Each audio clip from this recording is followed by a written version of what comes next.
Good morning. I want us to get straight to the point. Most businesses are on high alert for the wrong threat. And it's because the real danger is not the hacker that is trying to crash your systems.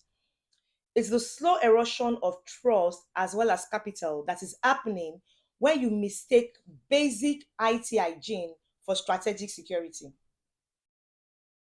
That false confidence is what is quietly killing growth. So, my promise to you this morning is that in the next 20 minutes, I'm going to give you a clear 3-step framework that will help you replace that false confidence with genuine resilience. I want you to live knowing that you can align your security with your growth so you can lead with certainty and protect whatever you are currently building. Here is the painful reality. So many of us are investing in tools, investing in firewalls, investing in backup strategies, maybe even some training programs. But what they are doing is that they are making you feel like you are covered. They are making you feel like your system or security is secured. But that is creating a dangerous illusion because you are only managing the symptoms, not the disease. What is the disease? This disease is misalignment. So many of us have our businesses evolving, new cloud apps, remote teams, ambitious goals, but then the security mindset is but then your security mindset is static because you are treating it like a technical checkbox and not a core business capability. And this gap is where trust is evaporating and hidden costs are starting to multiply. So what's our goal this morning? What's our The way out is for you to do what I call a fundamental upgrade from being, I'm going to use the word, doing a fundamental upgrade from having a very good or strong security posture to a resilience framework. You need to have a very strong resilience framework. Now, I want you to know that it's not about the software, it's about better governance, it is about the operating system that will allow you to be able to grow fearlessly. When you grow this framework or when you install it, it's going to give you three things. Number one, you are going to stop losing and you will start leading. Number two, you will start converting security from being a cost center into what is called a strategic lever. Then number three, you will gain credibility with your partners, your clients. You'll be able to clarify with your team and you will gain confidence in your own decisions. And that is because you are now building a business that does not just survive shocks, but one that is anticipating them. It's not about, oh, this is the problem we have right now, because it's a problem that you already anticipated based off of the fact that you have installed the resilience framework. Let's move into what the resilience framework will look like. The first thing about the resilience framework is what I have called commanding your context. We are in a space where security is no longer an IT decision. Cybersecurity is no longer an IT discussion. No, it's now what is called a business strategy discussion. So every time you are thinking about your cybersecurity moves, you need to think about your next big growth move. Are you trying to enter into a new market? Are you trying to launch a new product? Are you trying to get investors to bring money into your business? Or most importantly, are you trying to bring in a client, maybe like an enterprise client that is big? All right. Now, I want you to imagine if that move is being blocked because your security posture is not mature or is seen as immature by a potential partner or an investor. That opportunity will not only die, and most importantly, which is funny, is the fact that that opportunity will not die because of an hacker. It will die because of the perception that you did not even know existed.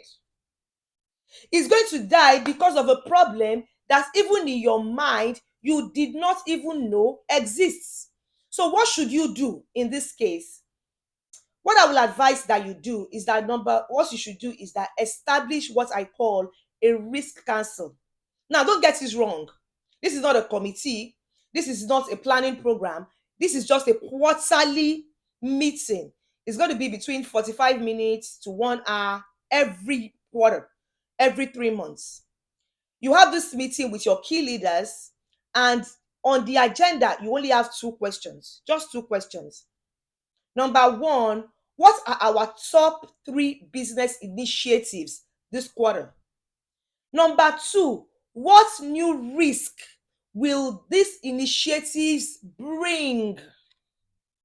Now, what this will help you to do is that you'll be able to synchronize growth and security at the leadership level. When you do that, you will gain control because you are going to be able to see the risk before they become a crisis. And that way, you'll be able to make proactive, informed decisions. That is what I call sovereign accountability in action. Your ability to be able to anticipate the risk ever before they become a crisis and be able to curb them before they become a problem for your organization. Believe me, that's very powerful. Now, the second pillar of this framework is the fact that you need to electrify your team with what I call radical clarity. What this means is that you don't have to give what is called complex rules. I think I have explained this so many times.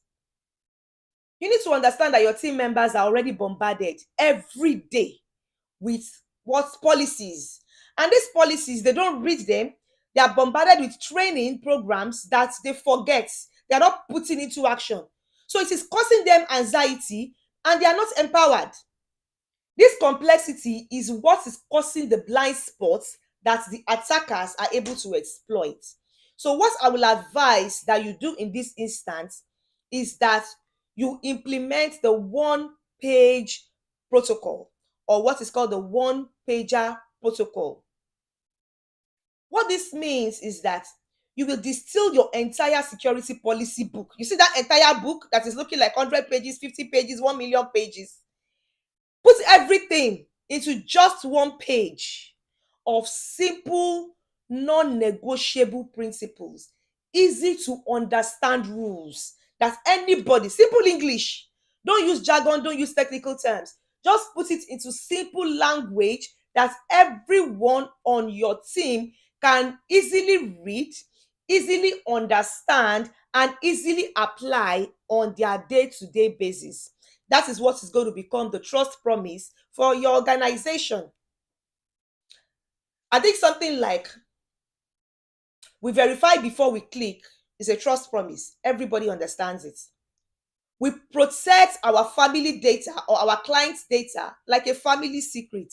Is a trust promise everyone within your organization will understand. Now, what I want you to know is that with this one pager and this simple to understand non-negotiable rules, you'll be creating a culture of conviction. You'll be creating a culture of what is called collective vigilance, and your team members will move from being what is called your biggest risk to your most resilient human firewall. Now, number three, I want you to organize your assets. This is one of the most important in this framework. Organize your assets because this is where the money is speaking. When I'm talking about organizing your assets, I'm asking that you organize and allocate your capital, both financial and human. What you are doing in this instance is that you are allocating it with precision. Right now, you see yourself spending on a dozen different security tools. You are buying different tools, you are buying different programs every day. But the truth is, those tools cannot answer the question which of these tools will protect our most critical assets. No. Based off of that, your resources are scattered, so their impact is diluted. I am sure by now, most of you have already done your crown jewels audit. I'm going to assume that most of us have. But if not, this is another opportunity for you to identify 3 to 5 assets whose loss will be catastrophic to your organization's operations, your objectives, as well as your growth. Then what you do is that you will align 80% of your security budgets as well as your security efforts to protect those crown jewels. I want you to stop wasting money. You need to understand that every dollar that is spent will have what is called a defensible return on the investments that you make in trying to reduce the risk to your organization. So if you are able to actually attach the money that you are spending, or you are trying to get the returns based off of the fact that you are serving 80% of your resources towards the critical assets, you'll be able to gain leverage and you can confidently defend your strategy to anyone, any stakeholder, whether a client, whether a team member, whether an investor, no matter who the person is, you will be in a position to be able to defend your strategy to even your team or board members. All right. I'll do a quick recap so we have a good understanding of what the resilience framework should be like. Number one, I want you to command your context with a risk cancel. Now, what this is a 45 to 1 hour quarterly meeting with your key leadership team members. And you're only going to be asking 2 questions during that meeting. What are our top 3 business objectives this quarter?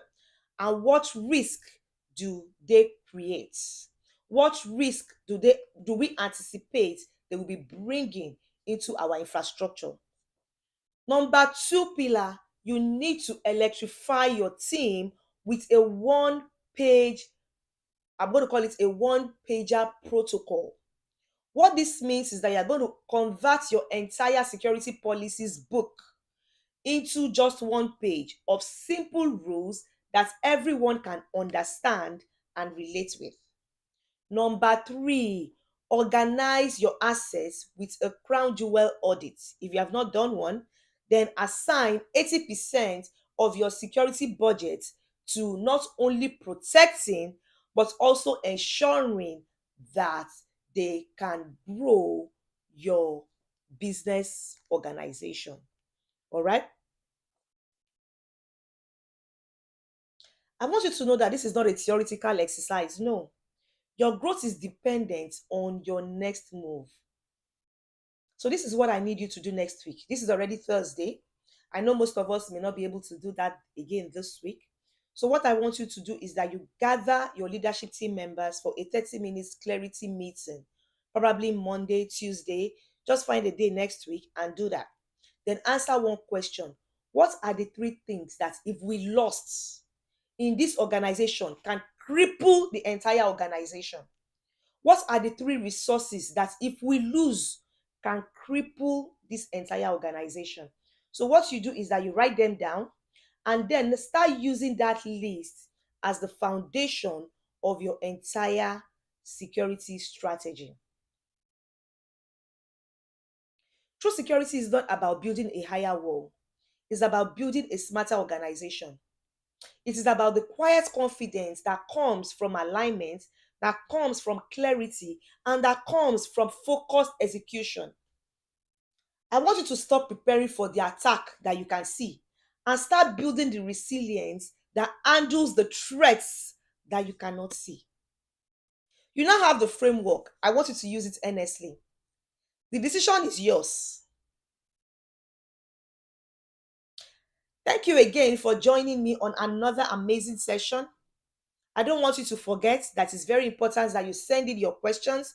It gives us what is called more clarity. It gives us what is called higher momentum. Until I see you again next week, Tuesday, don't forget to have an amazing and productive week. Enjoy your weekend.